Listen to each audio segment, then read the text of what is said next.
Now, back to our ATP. ATP is chemically adenosine triphosphate, and it is the molecule that fuels life. Many people refer to ATP as a currency of biological energy, and all our cells needs energy to be transferred into the ATP in order to be able to use it to grow, to move, to create electrical impulses, for example. We now know that ATP is found in every single cell, and 95% of ATP is produced in the mitochondria. So all this talk about mitochondria, but what are the mitochondria exactly? Let's take a closer look. Well, you may remember from your high school biology classes that mitochondria is little organelles inside our cells that creates chemical energy in the form of ATP. They do other things as well. They control levels of some ions, they produce signal molecules, they process fat. But for this topic, what is important that we will focus on their function to make ATP. There is not just one or two mitochondria per cells. There is hundreds and in some cases thousands of these. And now we know that they are not just single organelles that exist within passive structures. Now we know that they actually form networks. They are moving all the time, and we know that now that they can divide and they can fuse. By dividing mitochondria, we just increase their numbers. And the fusion occurs usually when there is a damage. So when we have two semi-damaged mitochondria, they fuse together, making an elongating structure. And in this way, we just overcome the problem. And out of two semi-damaged mitochondria, we get one fully functional again. We start out young, and the number of mitochondria is high. They produce a lot of energy, they function properly, we feel great, we feel strong, we can run, we can fight off diseases, our brain functions well, we can remember things. But that changes as we grow older. People in their 50s are starting to losing mitochondrial function. When they are in their 60s and 70s, it's even worse. As we age, our mitochondria are losing their ability to function properly, and they produce less ATP. And many scientists all over the world think that a major cause of many age-related diseases is caused by this loss of ability of our cells to make energy in the mitochondria. Unfortunately, there are some people throughout the world that suffer from mitochondrial diseases. Those are diseases where mitochondria don't function well from birth. And when they don't function well from birth, those patients tend to have a number of neurological symptoms and loss of muscle function as well. To better understand energy production, we can make a correlation. So think of a human body as a car. So for your car to go, you need to have the right fuel in your tank, and you need to make sure that your engine is working properly. Actually, engine is the mitochondria.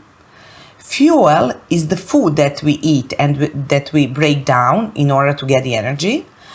And the pollution caused by car working are the free radicals. So the perfect body and the perfect car would be the one who do not have mechanical damages, the ones that take the best fuel and the best food, and the ones who produce the minimal amount of pollution or the free radicals. Is there a way we can fix this engine if it's broken? Yes, through mitochondrial medicine. Mitochondrial medicine is a biomedical discipline that focuses on a process that's happening inside our cells.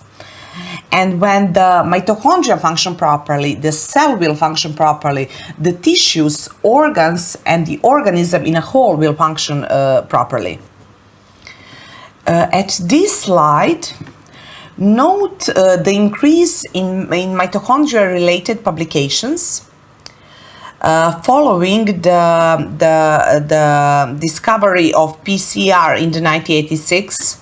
Then we have discovery of first mitochondrial DNA mutation in the 1988, and we have a steady rise since the year 2000. However, publication about cell nucleus has steadily decreased in the so-called post-genomic era following the completion of Human Genome Project in 2001, which demonstrated that long-search genetic origin of common chronic diseases is likely not encoded in nuclear genes. And this shows us pretty well how mitochondria are important. Today we will talk about mitochondrial medicine, mitochondria origin, genetics, structure, function, role in health diseases and aging. Let's start from the first one, from introduction. So mitochondria are membrane enclosed organelles that have numbers of function. The first one, mitochondria, is responsible for the conversion of fats and carbohydrates into usable forms of energy for the body. The primary function of mitochondria is to produce ATP. Mitochondria use oxygen to produce ATP in a process called aerobic or cellular respiration.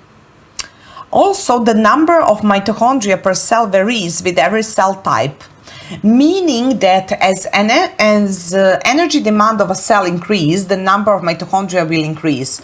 For example, liver cells can have more than 2,000 mitochondria. And about 40% of cytoplasm in the heart muscle cells is taken up by mitochondria. Also, sometimes the organism can increase their numbers if there is an energy demand increased. But on the other side, organism will decrease number of mitochondria if we are not using them. That is very interesting when we are leading sedentary lifestyle, when we are not moving, when we are not exercising. In this case, organism will decrease number of mitochondria. And that's why the physical activity is so important, to increase number of mitochondria and to increase oxygen uptake, because more mitochondria means more energy. Aside from the energy production, mitochondria is responsible for monitoring calcium levels, which helps balance energy demand and production in the cell. Also, mitochondria is responsible for apoptosis, which is the process where mitochondria is initiating the cell destruction as cells become old or broken. This is kind of defense, cell defense system. And maybe as important as energy production is the fact that in mitochondria we are producing the largest amount of free radicals. Free radicals, when produced excessively, can cause oxidative stress, which is now considered as an underlying cause of almost all diseases. We will talk about that in the next minutes. What is actually interesting about mitochondria is they are actually another organisms living in our cells. What do I mean when I say another? Well, they are formed as a result of endosymbiotic event which happened 2 billion years ago. At that time, we got the atmosphere full of gases and volcanoes, and the first living organisms on Earth were little simple prokaryotic organisms that were not able to use oxygen. Once oxygen entered the atmosphere, it represented a real threat to those bacteria and it could have killed them. But it didn't. Why? Because these little anaerobic prokaryotic organisms were so smart and so adaptable, they evolved into organisms able to use oxygen to produce energy. So basically what happened? The small prokaryotic bacteria able to use oxygen accidentally fused with a larger eukaryotic cells that were not able to use oxygen, and those cells mutually benefited from working each other as an individual unit. Structurally, mitochondria resembles bacteria. It is composed of a double membrane through which ATP is synthesized. And like prokaryotic organisms, mitochondria can replicate itself by binary fission. Why am this telling it to you? Because when we are using antibiotics, for example, they will definitely kill bacteria. But since bacteria and mitochondria are structurally similar, while killing bacteria, antibiotics can damage our mitochondria. And of course, antibiotics are necessary in certain treatments, but their usage should be avoided whenever possible in order to improve the function and the structure of these important organelles. Although most of our DNA is kept in the nucleus of the cell, mitochondria carry their own set of DNA. Interestingly, mitochondrial DNA is more similar to bacterial DNA. It is single and circular chromosome, and each mitochondrion carries 2 to 10 copies of it. During reproduction, half of mother's child receives half of father's DNA and half of mother's DNA. But the child always receives mitochondrial DNA from their mothers. So all our mitochondria that we have right now in our cells are coming from our mothers. And this is why the modern medicine made possible that a child have genetically 3 parents. For example, when future mothers are diagnosed with broken or damaged mitochondrial DNA, that broken mitochondrial DNA can be replaced by healthy mitochondrial DNA from another woman. So that child would have nuclear genes from their father, nuclear genes from their mother, and mitochondrial DNA from a third person. And this is why it's very important for young girls to keep their mitochondria healthy and not damaged in order to pass that healthy mitochondria to their offsprings. Now let's move to mitochondrial structure. Probably you are asking yourselves why we are talking about mitochondrial structure, but this structure is closely related to its function of making ATP, and without this structure that wouldn't be possible. I will show you in a minute why, but let's look how mitochondria actually looks like. As we said, mitochondria is a membrane enclosed organelle. So here we have an outer membrane. The outer membrane of mitochondria is made up of a lipid bilayer. And this lipid bilayer is not permeable to most of the things, but it's permeable to very small molecules because it has some proteins embedded in it that allows those small molecules to pass the mitochondria. Then we have the inner membrane. The inner membrane is also made up of a lipid bilayer, but I want you to keep in mind one fact, very important fact. This membrane is not permeable. And you may have noticed that this membrane is not so smooth in the way the outer membrane is. Rather, it has these folds. And these folds we call cristae. And the reason why the inner membrane is folded into this cristae is because on this membrane we have a lot of proteins that are involved in cellular respiration.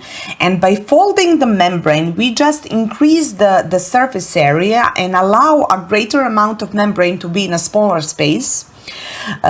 Which will give us more room for cellular respiration to happen. Between these two membranes, we have something that is called intermembrane space. And in the center of mitochondria, in the middle, we have something that is called the matrix. In the matrix, we have ribosomes, we have mitochondrial DNA, and this is actually the place where the Krebs cycle occurs. You can see that we here have mitochondrial DNA, and on inner membrane we are producing the most of the free radicals.